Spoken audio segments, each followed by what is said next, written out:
It was passed into law January 1, 2020 in California. And then the person in charge of enforcing this act, or should I say this legislation, is the California Attorney General, who must comply.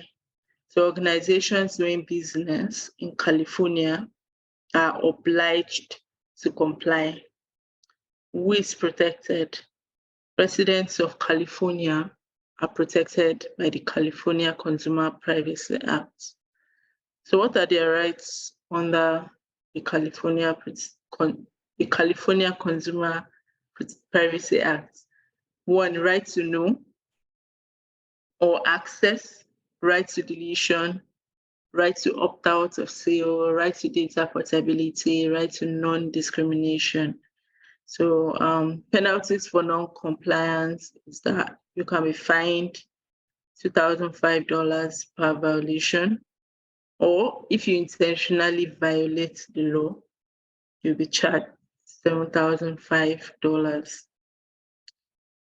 So the California Consumer Privacy Act was the first comprehensive state privacy law to be passed in the United States. So based on what we discussed yesterday, you will see that some of the rights provided for under the California Consumer Privacy Act are related. The only new one here is the right to opt out of sale. And I'm sure that we all remember what we discussed yesterday. So what are the rights of data subjects under the California Consumer Privacy Act? One, the right to know or access.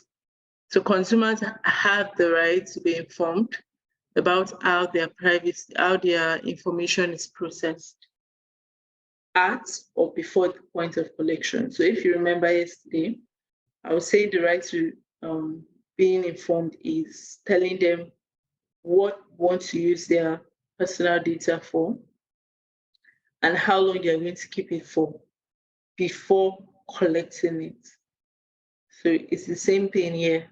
The right to know or access is the right to be informed about how the information will be used or kept at or before the point of collection. So the right to deletion is also granting consumers the right to request the deletion of their personal data or any personal data that has been collected about them. So it's also similar to the right to erasure or the right to be forgotten provided by GDPR. Okay. So the right to opt out of sale. So this is a new one. So this is what we didn't see in GDPR. And under the California Consumer Privacy Act, saying that a consumer or a customer has the right at any time to tell a business who sells their personal data that they must stop selling such personal data. So there are some organizations that sell personal data that they collect, personal information that they collect from their consumer and from their clients or people who are on board to their products and services. And one of the rights provided for under the California Consumer Privacy Act is a right to restrict them from selling that personal information to third parties. Right to data portability. So if you remember yesterday, we defined the right to data portability as the right to ask that the organization give you the information that they collected from you in a commonly used machine-readable format. So when we look at the one provided for under the CCPA, we see that the right to portability is linked with the right of access and is requiring that the information collected from the consumer be provided or be given to them in a portable and readily usable format. So it's just choice of word. It's more like the same thing. So of course, a readily usable format will be Word, or would be Excel, or would be TXT, or would be PDF. So this allows the consumer to then transmit this information to another service provider or business entity without hindrance. Please, if you do not understand any concepts, feel free to call my attention. Then the right to non-discrimination. So this right is saying businesses are prohibited from discriminating against consumers because they exercised the rights provided for under the law. And examples of discriminations that can be taken against consumers is one, denying goods and services to the consumer because they chose to exercise their rights, or charging a different price or rate for goods or services just because they asked you to delete their data from your database, or giving them an inferior quality or a lower quality of good because they exercised their rights under the CCPA, or suggesting that the consumer will receive a different price or rates for goods or services.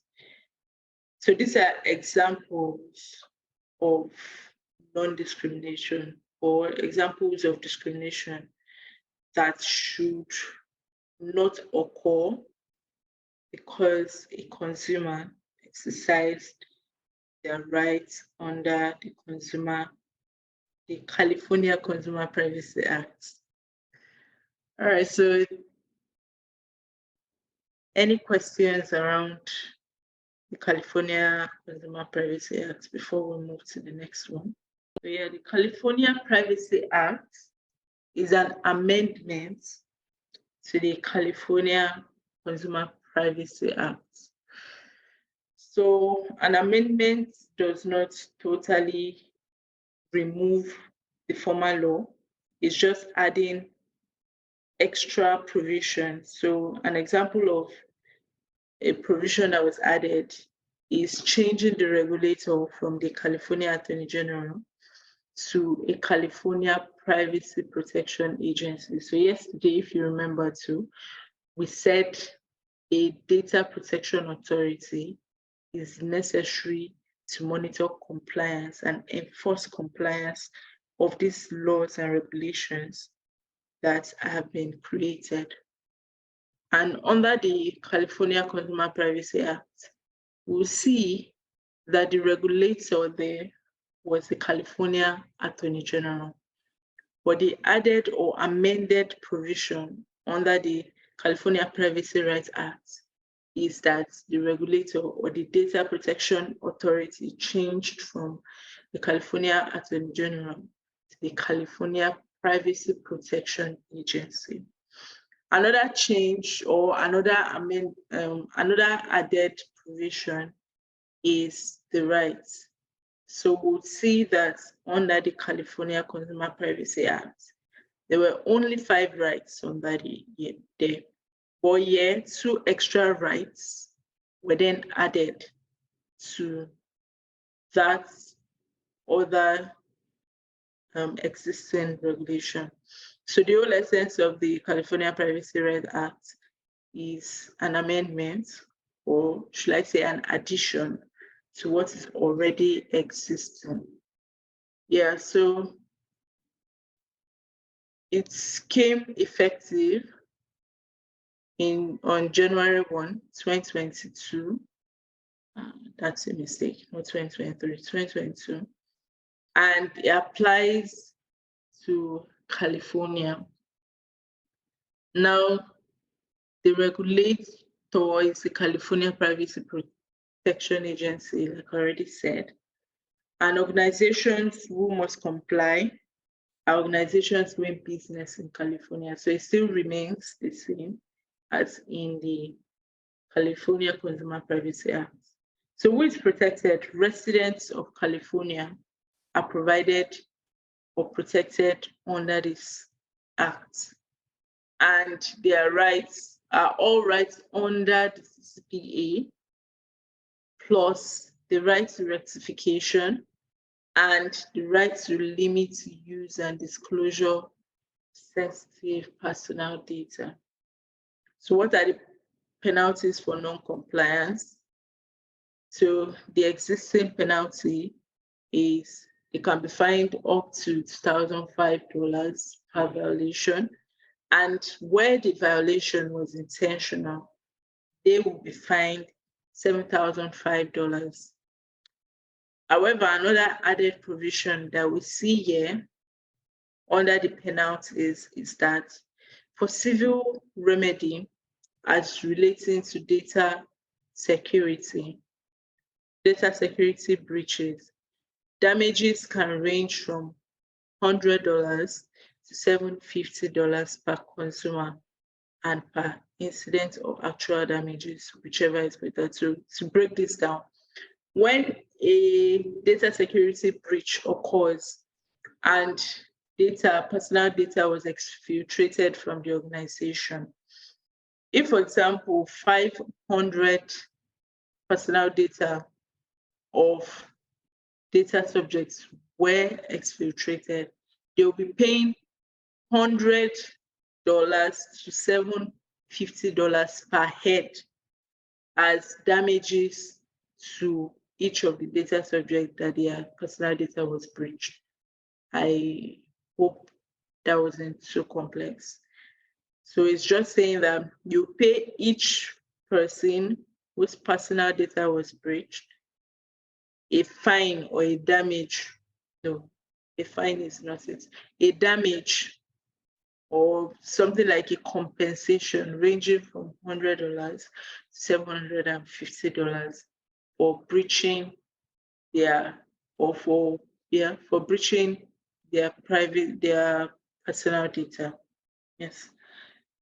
So the fun fact about the CPRA is that it's an extension of the CCPA, and it amends the CCPA and elaborates on many of the CCPA's provisions. It's also known as CCPA 2.0. All right, so let's look at the rights that were provided for under the CPRA. So the right to correct inaccurate personal data. So consumers have the right to request changes and alterations in personal information collected by an organization. So this just screams right to rectification under the GDPR. So I'm trying to map these three laws together so that you see that the rights are intertwined. So it means under the California Privacy Rights Act, you can also rectify your personal data, which you feel is outdated, incorrect, or not the true state of things at the moment. Then you also have a right, or a data subject has a right, or a consumer has a right to limit use and disclosure of sensitive data. So yesterday we spoke about sensitive data, and we said that why they were categorized as sensitive data is because they can be grounds for discrimination. So your political opinion can be a ground for discrimination. Your ethnic group can also be a ground for discrimination. That's why they were categorized as sensitive data. So consumers under the CPRA have the right to restrict the usage of their sensitive personal data collected. So unlike the GDPR that expressly prohibited the processing of sensitive personal data, in California, you can actually process sensitive personal information. However, I as a customer or as a consumer can then reach out to the organization and say, hey guys, I do not want you, or I want you to process my personal information to this extent. So that's the difference. That's one difference between GDPR and the CPRA. I hope that was clear. So the last thing we'll be looking at under this module is the difference between GDPR, the CCPA, and the CPRA. So the CCPA and CPRA will be grouped as one because, like I already explained, the CPRA is an added provision to the CCPA. And like we already saw, is CCPA 2.0. So it's like an update. So under the GDPR, it only protects living individuals. However, member states can choose that they want their own personal or their own local legislations to protect the personal data of deceased individuals. However, the CCPA and CPRA does not even address whether its protection extends to deceased persons.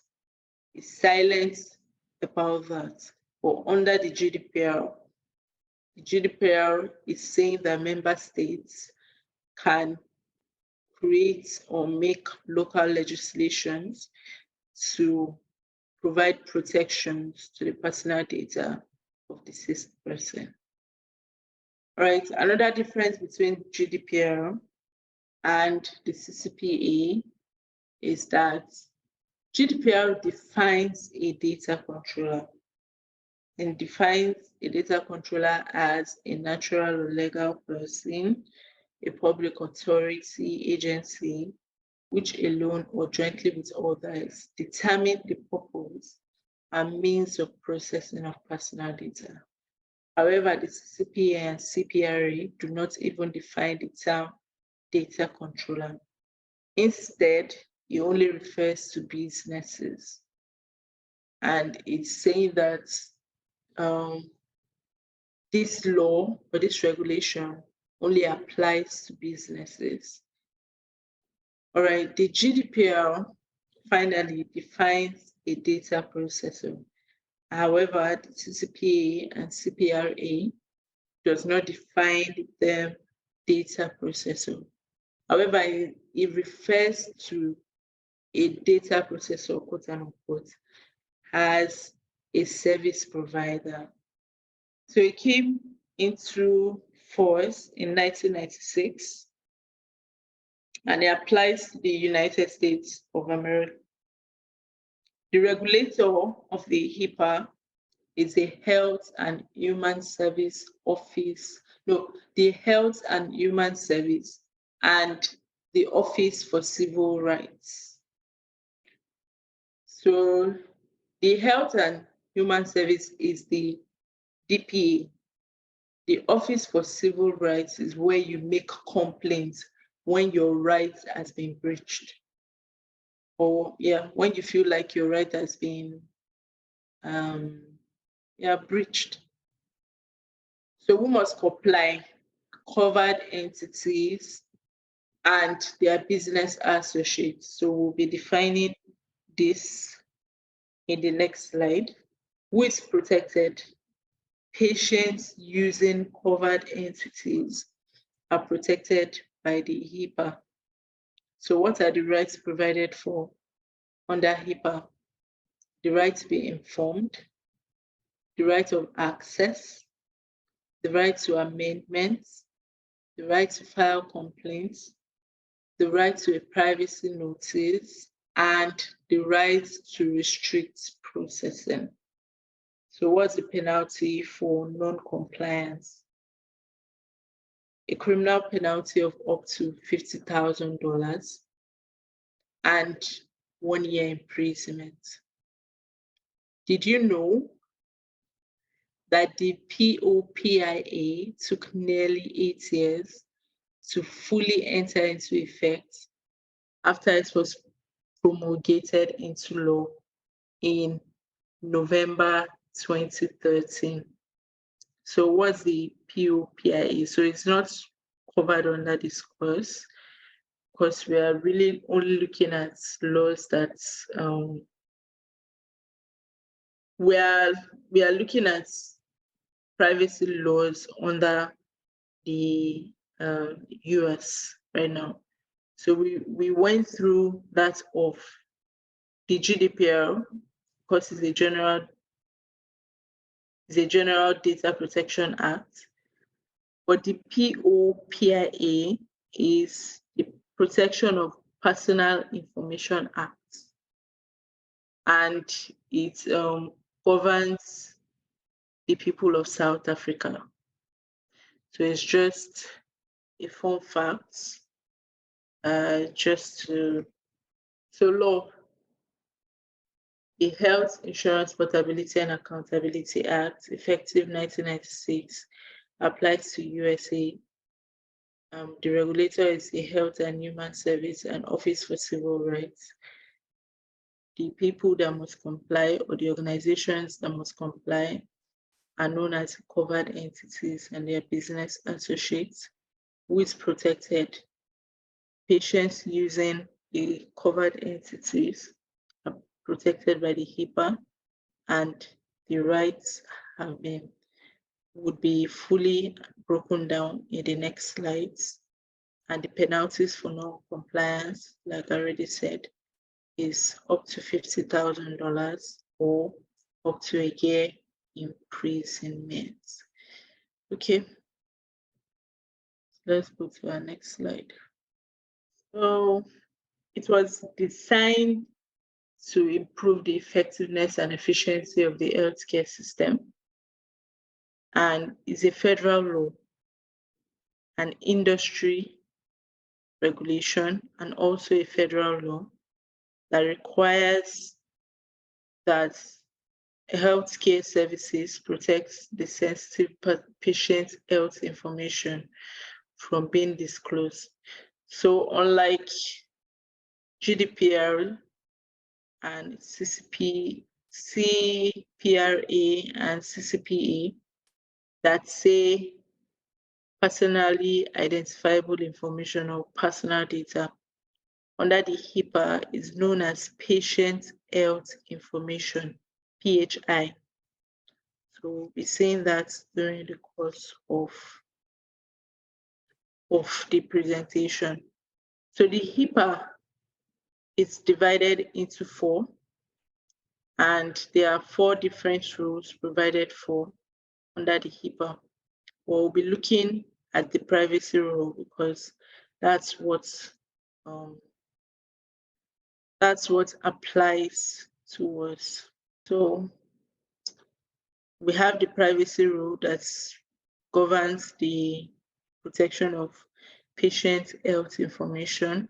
The security rule is saying that you should use organizational and technical measures to protect the confidentiality, integrity, and availability of the patient health information. I hope I did not just speak Greek with the old technical and organizational measures. So, example of technical measure, can we say like password control for the software that has patient information data? Yeah. Yes. Okay. So examples are encryption. Examples. Okay. Or what? I didn't hear you. No, I was about to say encryption, but I was not sure. So. Okay. So yes, encryption, putting in place access controls, putting in place policies, processes, then passwords. These are examples of organizational and technical measures. Then breach notification rule. So when a data breach occurs, you're supposed to notify the DPA that a breach has occurred in your environment. And then the enforcement rule. So this is where the regulators come in. to enforce and ensure compliance to the rules and laws that have been set. All right. So the privacy rule, who and what does it cover? So in our one-pager summary, we saw that it covered entities, protected health information, and business associates. So what's the meaning of a covered entity? So entities that must follow the HIPAA regulation are known as covered entities, and they include HMOs, they include health plans, they include the HMOs and government programs that pay for healthcare, such as Medicare and Medicaid. Any organization that provides health plans are known as covered entities under the HIPAA. Protected health information. So these are known as health information that can be used to identify an individual. So if you remember our definition of personal data, we said personal data are information that can be used to identify someone. It's the same way with protected health information. These are health information that can be used to identify an individual or a patient. And they are usually held or transmitted by covered entities or their business associates. So who is a business associate? This is a contractor or a service provider for a covered entity. So for example, an hospital an hospital that provides HMO services would be known as a covered entity. But when they then have a partnership with another organization that provides services, and then they share information with this other hospital, their partner hospital will be known as their business associate. I feel like it's straightforward. It's pretty straightforward. Whosoever acts as a contractor or as a partner of a healthcare service that provides health plans is a business associate. So if you have any questions, let me know. So the HIPAA privacy rule, it requires appropriate safeguard to protect the privacy of protected health information or patient health information. And it also puts limits and conditions to how you use this information that's collected and how you disclose it. So rights of patients under the HIPAA privacy rule. So the healthcare provider is supposed to protect the patient's information that they collect, and they also need to have specific policies and procedures in place to ensure that their staffs do not carelessly or accidentally disclose the patient health information. So how can you use and disclose the health information that you collect as provided for by HIPAA? One, the privacy rule prohibits covered entities, that's healthcare providers, and their business associates or partners from using or disclosing patient health information except it is permitted or the individual, the patient, gives them authority in writing to disclose or use their PHI. So as a general rule, patients must authorize any disclosure of their PHI. And where an healthcare provider breaches this rule, they can be subject to a fine. They can be made to pay a fine of between $2,005 to $7,005, like we saw in our one-pager summary of the HIPAA regulation. So the rule is not there to interfere with what the doctors will be doing. It's just trying to put safeguards in place so that doctors are not careless about how they treat the information that they collect from their patients. For example, if you've carried out a DNA on my child and you realize that the supposed father or I realize that the supposed mother or the supposed father of the child is not who I thought it was. This is a private or a personal health information that I do not want the public to know. So as a doctor, they are under obligation to ensure that this does not leak out, or you don't just carelessly put my file anywhere and anyone can just open, check. Or if during my last checkup, you found out that I have, I don't know, one illness that I just want to manage in private. As an healthcare provider, you have to make sure that any information you get during our sessions are adequately protected. And this also applies to your staffs and employees that work in your organization. So permitted disclosures under HIPAA. So yesterday, I said there's a general rule and there's usually exceptions to the rule. So here we said that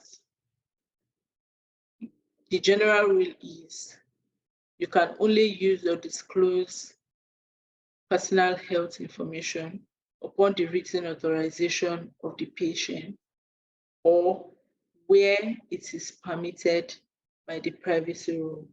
So these are permitted disclosures under the HIPAA, or should I say the exception to the general rule. So one, a healthcare provider may disclose information to a party issuing a subpoena. So there are some times that the court would require evidences to back up what they have. And sometimes they will usually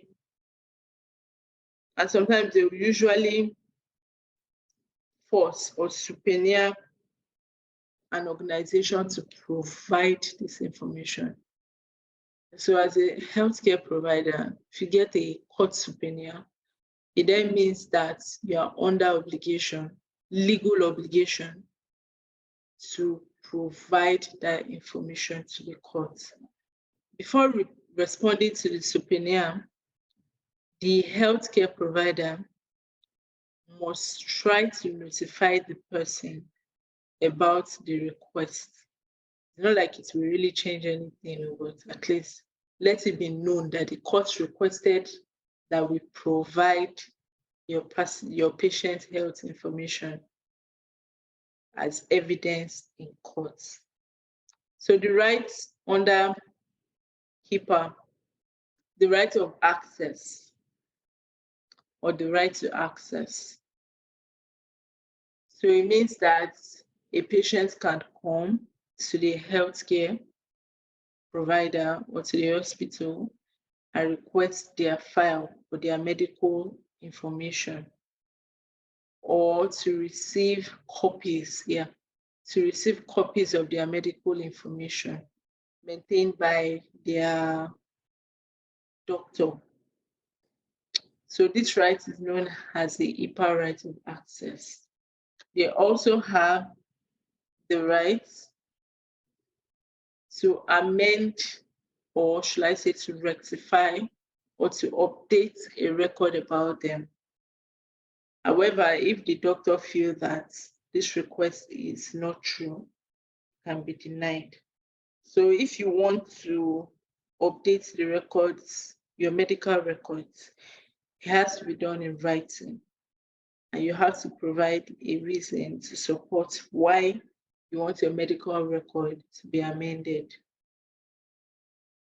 And of course, the healthcare provider should grant the request unless it feels that that request is not true or does not project the true state of things. So, for example, if a patient says that I want you to amend the record that I have lung cancer because I smoke a lot or I'm a chain smoker. If that's the correct information, then the healthcare provider or the hospital have the right to reject that request, regardless of you having a right to amend your health information. Then the rights of restriction, or should I say the right to restriction. So patients have the right to control who is informed about their health condition. So they can request that the hospital should not use or disclose their health information for treatment or to their partners.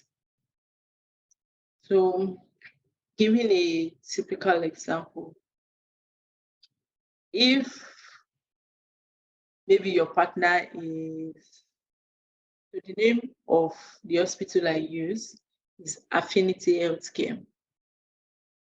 Affinity Healthcare's partner is Gideon Healthcare. Now, I have a friend that works in the pharmacy of Gideon Healthcare, and I do not want him to see my medical record or know that this is what is wrong with me. However, Affinity Healthcare is saying that the only way we can get this drug is from our partner healthcare provider, which is Gideon. You can say, oh, I understand. However, I do not want you to share my personal data or my health information with Gideon Healthcare's pharmacy. And that's because I have a friend and I do not want him to know what's wrong with me. So this is an example of how you can restrict the use or disclosure of your health information for treatment, payments, or healthcare operations. Okay. Then a patient can also say, I do not want you to reveal my health condition to my family member or to my guardian. And the hospital have to grant that request. So another right is right to see an accounting of their non-routine disclosure. So patients have a right to get a report on when and why their health information was shared for a certain purpose. So I could just wake up tomorrow and say, I feel like just knowing what's going on with my health information. And then I write to the doctor in charge of my doctor and say, oh, hi, doctor, I want to know when my health information has been shared from October 2022 to March 2023, and why you shared this health information. Is a right that is actually provided for under HIPAA, and you have to respond to that request immediately. as an healthcare provider. Another right provided for under HIPAA is the right to restrict processing of your health information. So this is also related to you saying, do not share my health information with your partners, or restrict who you disclose my personal data to, or do not disclose to my father, or to my guardian, or to a family member, or to a particular family member. This is closely tied to that right. Right to file complaints. So if you believe that your rights are being denied, or your health information is not adequately protected, you can file a complaint with your provider or your health insurer. You can also file with the Department of Health and Human Service. You can also file a complaint with the Office for Civil Rights. So these are the three bodies or the three organizations that you can make a complaint to, or you can file a complaint to. One, your health insurer, your health provider, the Department of Health and Human Services, or your Office for Civil Rights. So you could write a mail, or you could go physically to this office, or you could even make a phone call to make a complaint.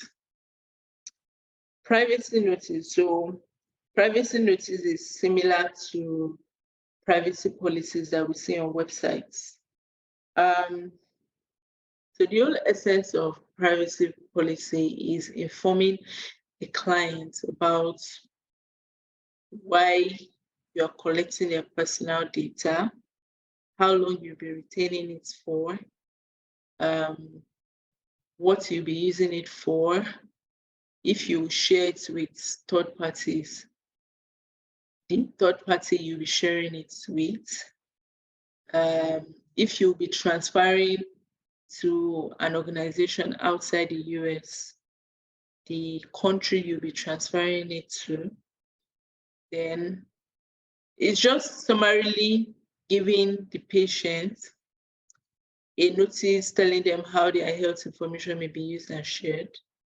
And they are also to tell you of your rights, your privacy rights, as provided for under the HIPAA. And this should be done on your first visit to a provider or in the mail from your health plan.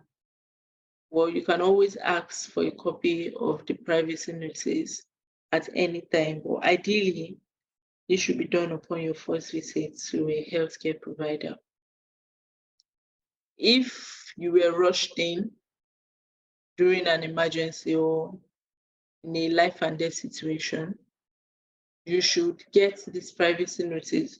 Oh, dear Mrs. or hi, my name is Dr. George. I will be collecting your personal information now. I will be using it to process your treatment plan. We might share this information with our service providers, and under the HIPAA regulation, you have some data rights provided for, and you can exercise this data right at any point of doing business with us. If you consent to us using your HIPAA, you can then go ahead to fill this form. So these are examples of how a privacy notice can be communicated to a patient. Another way is it can also be posted in a clear and easy to find location where patients can see. And if a patient asks for a copy, it should be given to them.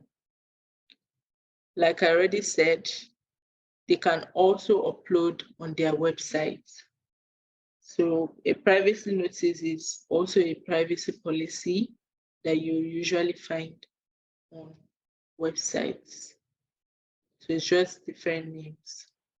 Yeah, So the privacy notice must describe how the privacy rule allows providers to use and disclose protected health information, the organization's duty to protect the health information that they collect, your privacy rights as provided by HIPAA, how to contact the organization for more information, and how to make a complaint to either the OCR or the Department of Human and Health,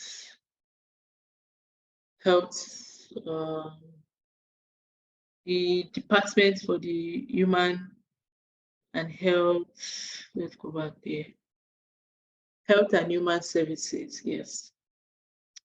And yeah, so these are the core informations that will be provided for in the privacy notice. So yeah, we are saying that disclosures is supposed to be made in writing. However, another exception to that rule is that your employee can ask your doctor if they need an information for sick leave, or they can ask you to provide a doctor's note or health information if they want to use it to process sick leave or compensation for you, or provide you with health insurance. In this case, it will not be that the organization is breaching the HIPAA regulation. However, if the employer asks the doctor or your doctor, the healthcare provider, directly for the information about you, your doctor should not give them that information without getting your authorization. Yeah, so that's a summary of the HIPAA regulations. Any questions for me? We have a quiz and we have questions that we'll be looking at. But before then, let's just do a quick recap. So a quick recap will be, and everybody would do a quick recap for me so that I'll be sure that the knowledge was passed. Okay, so it was passed in 1996, and the whole essence is to improve the effectiveness and efficiency of the healthcare system. And it's saying that measures should be put in place to ensure the protection of the information, the health information that is collected from patients that come to hospitals, right? Now, there are various rules under the HIPAA. We have the privacy rule, we have the security rule, we have the breach notification rule, and we have the enforcement rule. So we'll be looking at the privacy rule because that's what concerns us under the data privacy program. Yeah, and we said that the privacy rule or the HIPAA privacy rule covers three sets of people. So covers two sets of people and then the patient health information. So it covers covered entities and their business associates. And we define covered entities as hospitals providing health plans, health insurance, organizations providing health insurance, then HMOs, and business associates were defined as partners, the partners of these covered entities. And we said that protected health information or patient's health information, which can be used interchangeably, is health information that identifies or can be used to identify a person. So for example, your genetics data, an example of PHI. Okay, so I've passed this. Yeah. And then we also said that the privacy rule requires that appropriate safeguards are put in place to protect the privacy or to protect the patient health information collected. And it also gives patients, it provides rights and patients' rights or rights for patients under the HIPAA. Okay, so we also said that for you to effectively comply with HIPAA law, you must have policies in place, you must have documents guiding how your staffs and your suppliers, your business associates should protect the information that you'll be sharing with them, or protect the information that they will use during the course of their work. And we must also have procedures in place to ensure that the health information collected is adequately protected. Okay. We said before you can disclose an health information, you have to get the authorization of the patient or their personal representative. And this must be done in writing. And we also said that though the privacy rule is saying put in place appropriate safeguards to protect the health information collected, it's not in any way trying to interfere with the treatment of an hospital or an healthcare provider's patients. Yeah. So it's saying that doctors, nurses, dentists, lab specialists, and other healthcare providers can freely discuss treatment plans and status. And they can also share information to treat people, get paid, and run routine healthcare operations. However, in doing this, they have to ensure that they are not being careless. They are still observing organizational and technical measures to protect the confidentiality, integrity, and availability of the health information collected. Okay. Then we said that an health care provider may disclose information to a party issuing a subpoena. So if a court gives a subpoena order for an healthcare provider to provide a particular health information about a party to a case, they have to fulfill that obligation. However, they must notify the person who is the subject of this information about the subpoena of the court. And then we went on to look at the rights as provided under HIPAA. And we said that patients have rights, and this makes sense because it's their private information that's at risk. And we said the first right is the right of access, in that individuals can choose or can ask to receive copies of their medical or health records. That's the first right. Then we also went ahead to say patients can rectify or amend their health information. However, the hospital or the healthcare provider can choose to deny this request if they feel that it is untrue. And this request also has to be in writing. And the hospital should grant or deny this request within 60 days of receiving the request. Then the third right that we spoke about is the right to restriction. And we said that a patient can restrict their service provider, their healthcare provider, or their doctors from disclosing their health condition to their family members or their guardians or anybody involved in taking care of them.